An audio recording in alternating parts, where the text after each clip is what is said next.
সোনামার রান্নাঘর থেকে আমার সকল বন্ধুকে জানাই অনেক স্বাগতম। আজ আমি নিয়ে এসেছি সাদা আলুর তরকারি রেসিপি। লুচি, রুটি, পরোটার সাথে খাবার জন্য একদম পারফেক্ট রেসিপি। তাহলে বন্ধুরা দেখতে থাকো কিভাবে তৈরি করছি। এখানে আমি 700 গ্রাম আলু আগে থেকে সেদ্ধ করে নিয়েছি। এবার আলুর খোসাগুলো সবগুলো ছাড়িয়ে নেব। ইউটিউব থেকে যে সকল বন্ধুরা সোনামার রান্নাঘর চ্যানেলটিকে সাবস্ক্রাইব করেননি সে সকল বন্ধুদের সাবস্ক্রাইব করার অনুরোধ রইল। আর যারা ফেসবুক থেকে দেখছেন তারা ফেসবুক প্রোফাইলটিকে ফলো করে পাশে থাকবেন। সবগুলো আলু ছাড়ানো হয়ে গেছে। এবার চাকু দিয়ে সবগুলো আলু ডো করে কেটে নেব।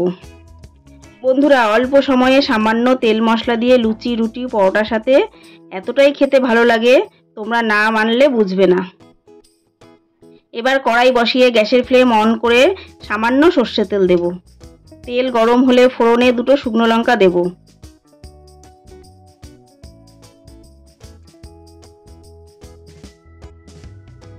দেব হাফ চামচ 5 ফোড়ন আর দেব হাফ চামচ হিং। 30 সেকেন্ড মতো ভেজে নেব।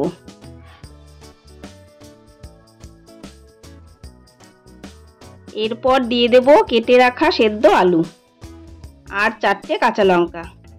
নেড়ে চেড়ে ভালো করে মিশিয়ে নেব। আলুটা কিছুক্ষণ ভাজবো।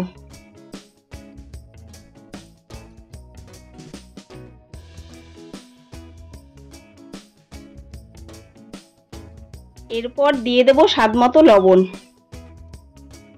আর দেব স্বাদমতো চিনি। এই তরকারিতে মিষ্টি হলে একটু ভালো লাগে। ভালো করে মিশিয়ে নিতে হবে।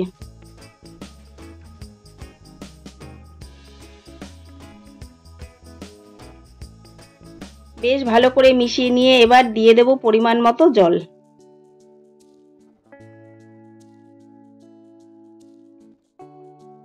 যেহেতু আগে থেকে আলুটা সেদ্ধ করা আছে এর জন্য রান্না করতে আমার বেশি সময় লাগবে না। তাই আমি 10 মিনিটের মতো ঢাকা দিয়ে রান্না করে নেব। 10 মিনিট পর দেখো বন্ধুরা, আলুর সাথে ঝোল অনেকটাই ঘন হয়ে গেছে।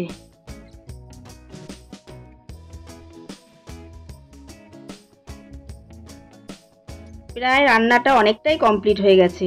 এবার নামানোর আগে দিয়ে দেব 1 চামচ মতো কাসুরি মেথি।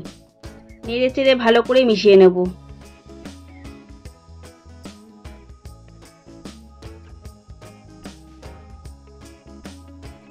তৈরি হয়ে গেল সাদা আলুর দুর্দান্ত স্বাদের তরকারি রেসিপি। রেসিপিটি যদি বন্ধুদের ভালো লেগে থাকে তবে কমেন্টে অবশ্যই জানাবে। ভিডিওটি সম্পূর্ণ দেখার জন্য অনেক অনেক ধন্যবাদ। সবাই ভালো থাকবেন, সুস্থ থাকবেন।